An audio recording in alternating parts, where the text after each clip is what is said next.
Hello, everyone, and welcome back to another episode of Sipping Wealth Live, where I bring you news, tips, and tricks on how to wealth up. Hello, everyone. So, I am going to make sure everything's up and running. May have to do that over. Okay. All right. Hello, everyone. I hope everyone's having an amazing Tuesday so far. Like I said, I am back bringing you news, tips, and tricks on how to wealth up as every Tuesday here at 6 p.m. Today, we are going over some budgeting tips, some budgeting strategies, things to keep in mind as you continue to maneuver through this time of heavy inflation. It's a changing time and a trying time for many people. So making sure that we are equipped and have our budgets together so that we can live um, more towards a more stress free, or at least mitigate the stress as much as possible. So, as usual, for those of you tuned in with me or even watching after, be sure to hit the share button and the notification bell on the Sipping Wealth YouTube channel so that you don't miss out on any other Sipping Wealth lives as we continue to go through our topics throughout the year. All right, I'm gonna jump right in per usual. If you want to drop a hey girl, what's up? Or if you have any questions, be sure to hit the comment section. I'd love to hear from y'all. But yes, let me get into the topic today. All right, so I'm gonna provide some tips and, like I said, some strategies on budgeting. I also for those of you that need a budgeting template, at Sipping Wealth, we do offer a free budgeting template. So be sure to reach out to us. You can send a direct message if you want access to that budgeting template. If you're like, hey, I need, something more hands-on, people with me, we do have Sipping Wealth memberships on the sippingwealth.com site. So if you need more assistance on the personal finance side, on the budgeting side, be sure to check out our memberships on the Sipping Wealth website, which I'll go over during the live as well. But I'm gonna hop into the tips and strategies right now, and then we'll go over that later. All right.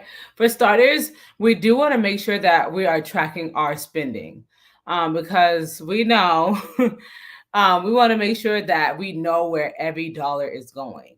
Okay. But before we even get to that, we want to make sure we constantly are aware of how much money is in our account. Some people just choose to not look at it, like out of sight, out of mind type stuff. But that is not a good way to go about it, because even though it is out of sight, doesn't mean the money is not moving. And the next thing you know, you look at your account and you're like, what happened to my money? I can, time and time again, every time I file tax returns or people come into the office, they're always like, oh my gosh, I made this amount of money this year. Well, I don't even know where that money went. Well, that's an issue because we do want to make sure that we're properly tracking our spending, because this is going to help with seeing in different areas where we need to cut back, or maybe seeing in different areas where we're mindlessly spending on a certain item, or we have a certain subscription that we don't even need anymore. So making sure that we are actually looking at where our money is going regularly.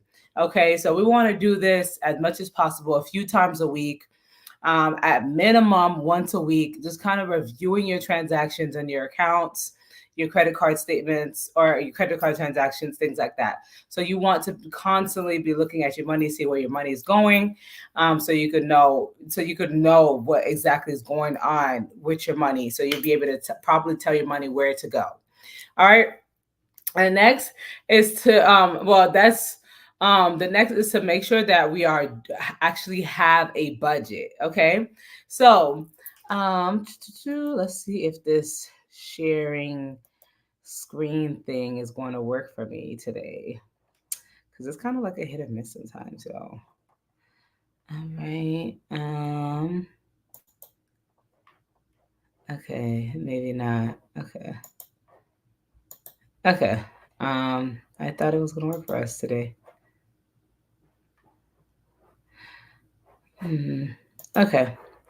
Well, I was hoping to share the budgeting template with you all on screen today, but it is not cooperating with me.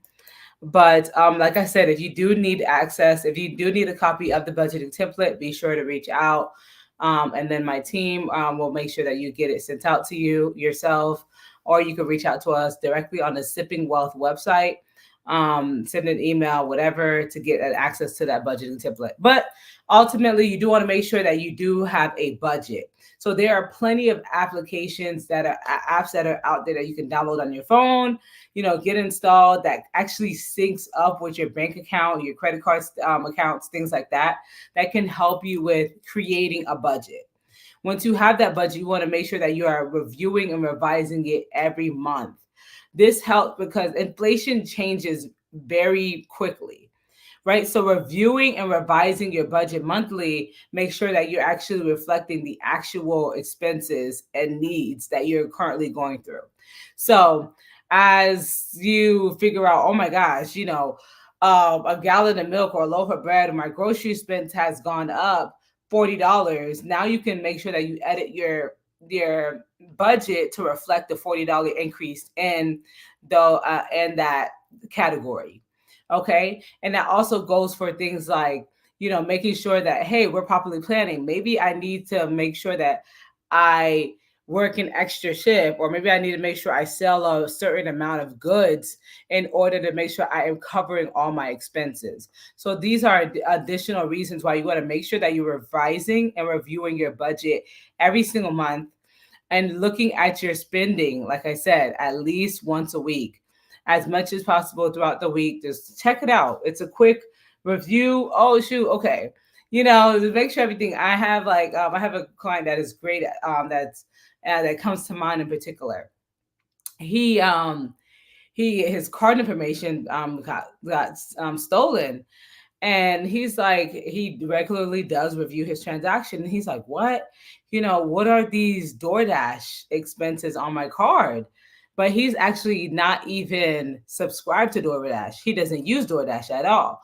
So when seeing these DoorDash transactions, he's able to hurry up, alert the company, receive a refund on his transaction, and get that resolved. So a lot of people are like running away from their transactions and their bank statements, and they don't actually know that these things are happening. So, and this is just an example that I want to make sure that you see. And then there's also examples that, oh my gosh, I've been paying for a subscription on Netflix for the last few months, and I haven't really been watching it or using it. What's the point of continuously paying that 20 or almost $20 or so every month? Different things like that you want to make sure that you're taking into account, looking at when it comes to your expenses, your transactions, things like that. So making sure you're revising your budget monthly. The next is to prioritize your essential expenses. So what are the things that like they need to get paid? Your house, your utilities, a certain amount for budget, healthcare. You want to make sure that you are setting prioritizing the essential expenses on your budget, so that, and then you're also keeping a little bucket for those personal expenses, for that little entertainment, for maybe, hey, I want to make sure that I'm able to eat out twice a month or once a week, whatever the case may be.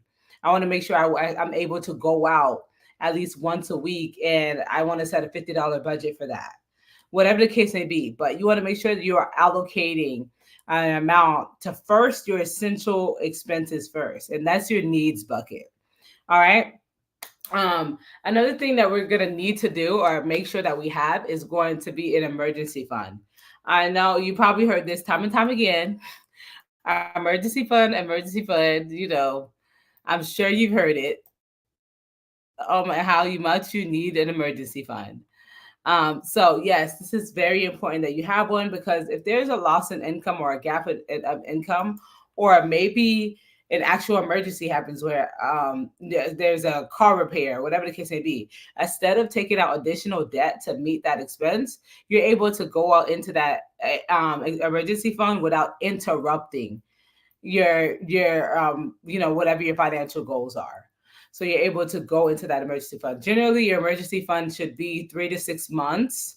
And then making sure that you are taking into account rising inflation, or any sudden changes in your finances.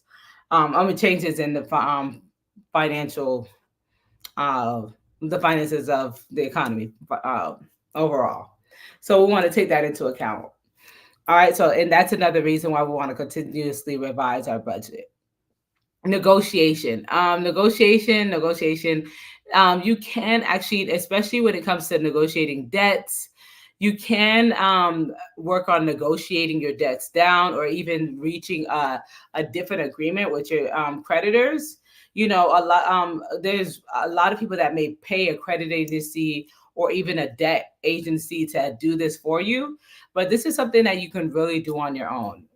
Write the letter, get on the phone and speak to the agency. And even when it comes to your cable or your internet bill, getting on a call with them. If you find that, man, I'm gonna see if I could get my cable bill or internet bill down. Generally, they're able to knock off, a few dollars on every bill. Hey, do you have any promotions, things like that going? They're able to kind of work with you.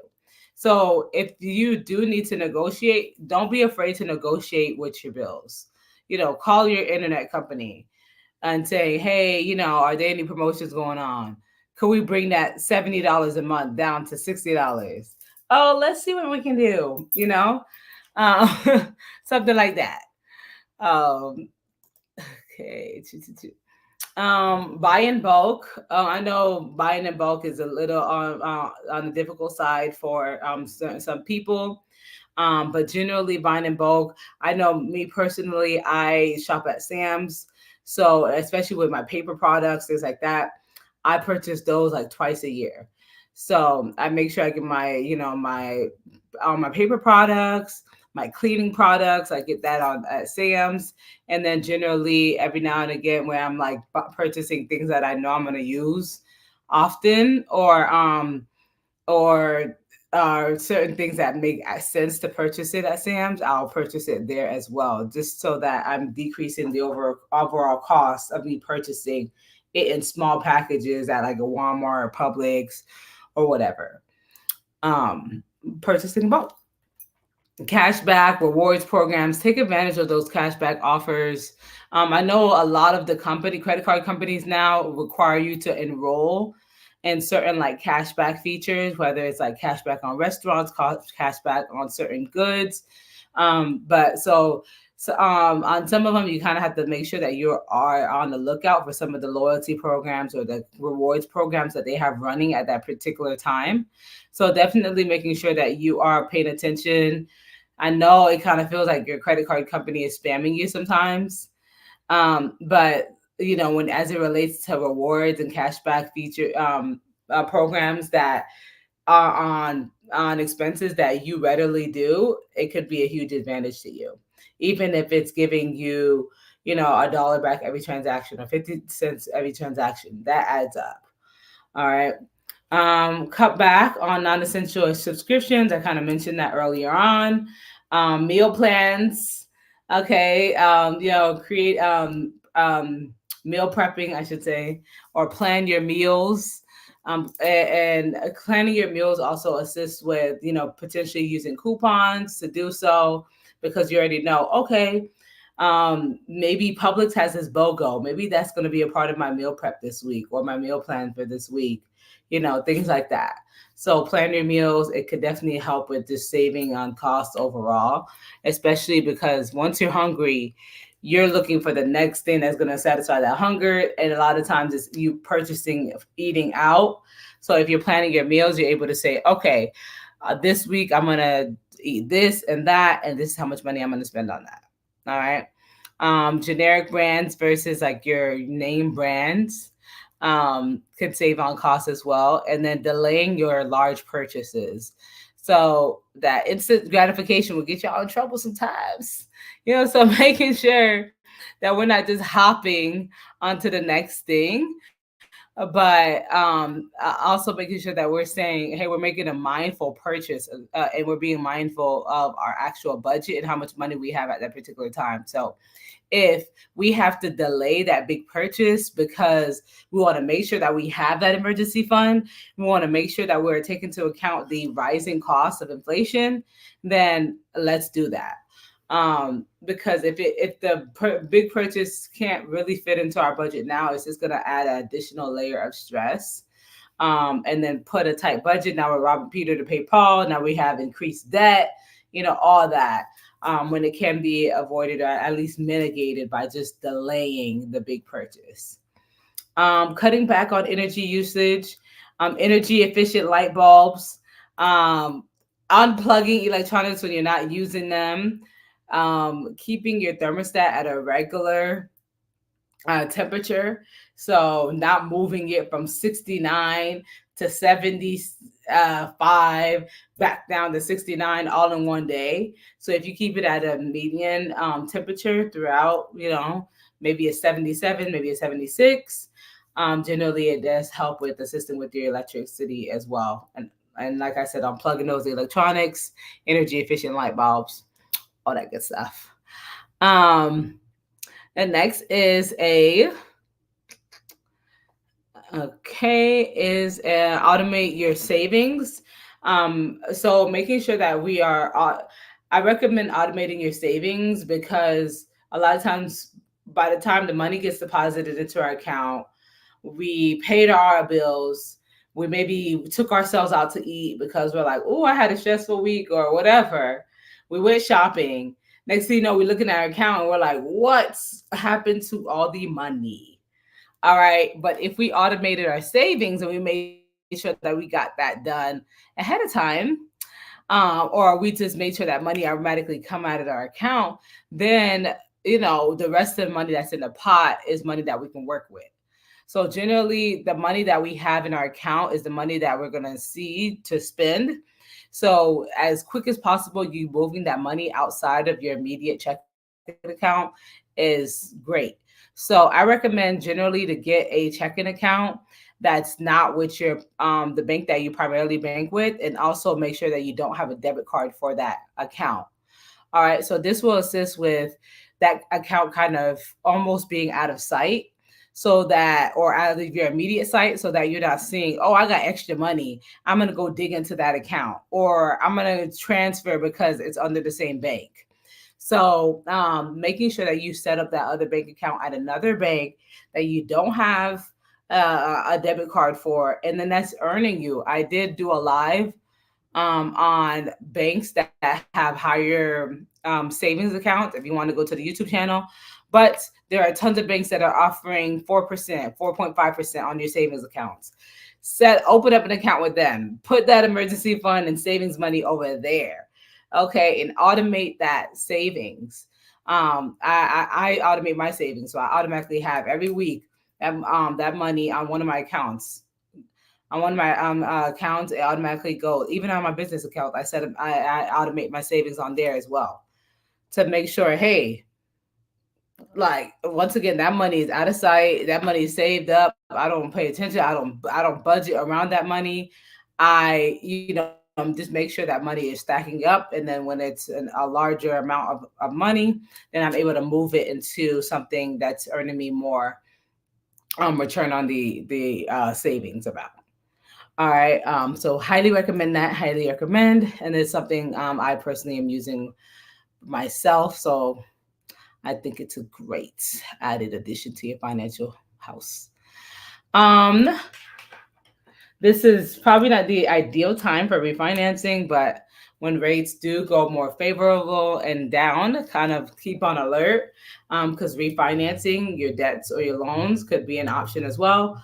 But during like a lower interest rate time period, so as you see interest rates going down, if you are at a higher interest rate and it's been maybe a year or two or so, maybe you want to refinance or renegotiate your debt or your interest rate on the loan.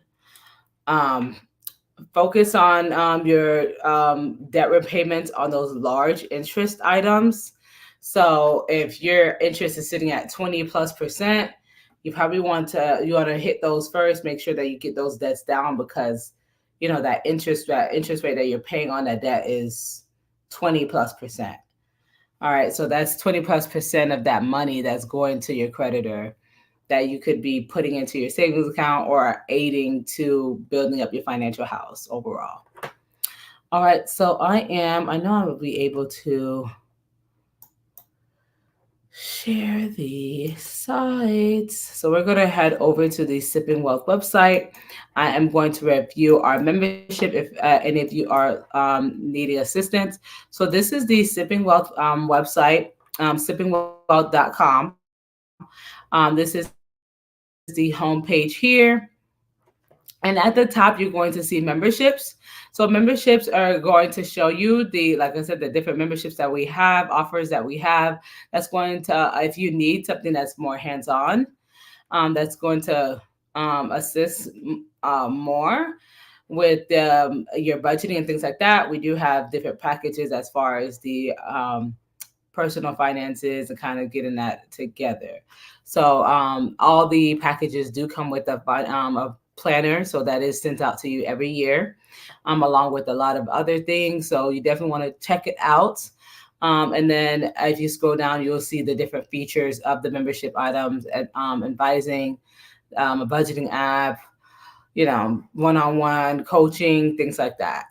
So definitely check it out. And also, the Wealthy Brunch is quickly approaching. I know we are a few months out still, but be sure to grab your ticket to the Wealthy Brunch.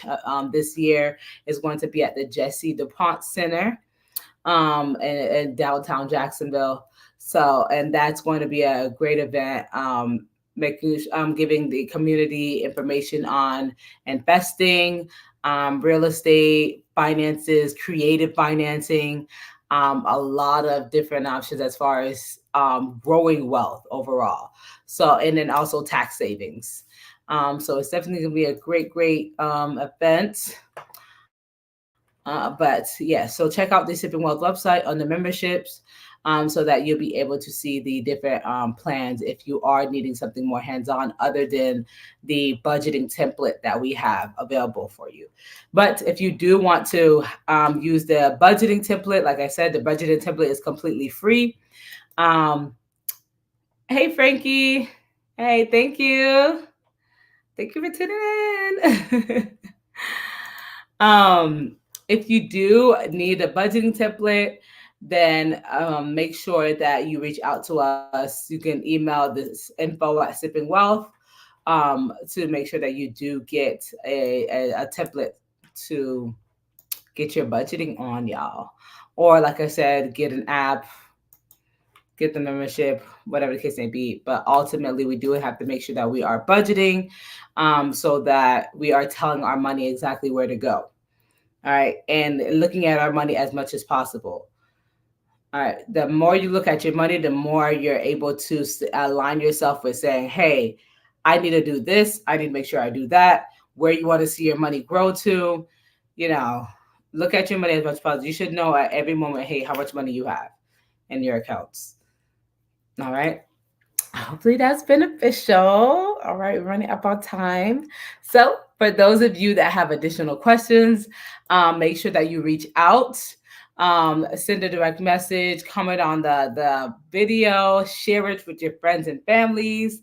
And thank you once more for tuning in for another episode of Sipping Wealth Live. All right, y'all, have a wonderful rest of your Tuesday.